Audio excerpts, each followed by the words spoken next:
آپ صلی اللہ تعالیٰ علیہ وسلم کے حکم کی خلاف ورزی کرنا، اطاعت رسول نہ کرنا، یہ کتنا بڑا جرم ہے کہ اس کی وجہ سے انسان دنیا کے اندر اور آخرت کے اندر ذلیل اور رسوا ہوگا۔ آج ہم مسلمانوں کے اوپر یہ جو ذلت اور رسوائی ہے، آج جو ہم مسلمانوں کو ذلیل اور رسوا کیا جا رہا ہے، آج جو ہم مسلمان حقیر نگاہ سے دیکھے جا رہے ہیں، ایسا کیوں ہو رہا ہے؟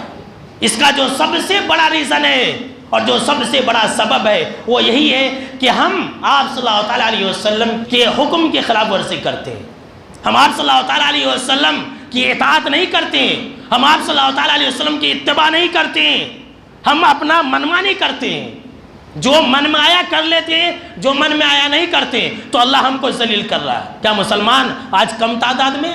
کیا مسلمان کثیر تعداد میں نہیں ہے؟ کیا مسلمانوں کی حکومتیں نہیں ہیں؟ کیا مسلمانوں کے بادشاہ اور خلیفہ نہیں ہیں؟ لیکن وہ خود کتنے ذلیل ہیں، اتنے ذلیل ہیں کہ مسلمانوں کے اوپر اگر ظلم ہو جائے تو منہ کھولنے کے لیے تیار نہیں ہے۔ اور یہ ذلت اور رسوائی کیوں ہے؟ اللہ اور اس کے رسول صلی اللہ تعالیٰ علیہ وسلم کی مخالفت کرنے کی وجہ سے۔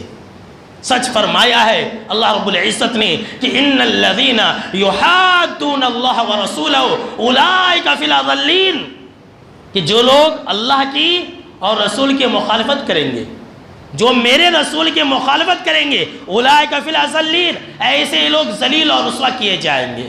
اللہ اکبر، سنیے، ایسے ہی لوگ ذلیل اور رسوا کیے جائیں گے، یہ اللہ نے کہا ہے۔ اور مسند احمد کے اندر آپ صلی اللہ تعالیٰ علیہ وسلم نے صراحت کے ساتھ یہ کہہ دیا ہے اور فرما دیا ہے کہ جعلت الذلۃ والصغار علی من خالف امری، اللہ نے ایسے لوگوں کے مقدر میں ذلت اور رسوائی لکھ دی ہے، ایسے لوگ ضرور اور بالضرور ذلیل اور رسوا ہوں گے جو میری مخالفت کریں گے۔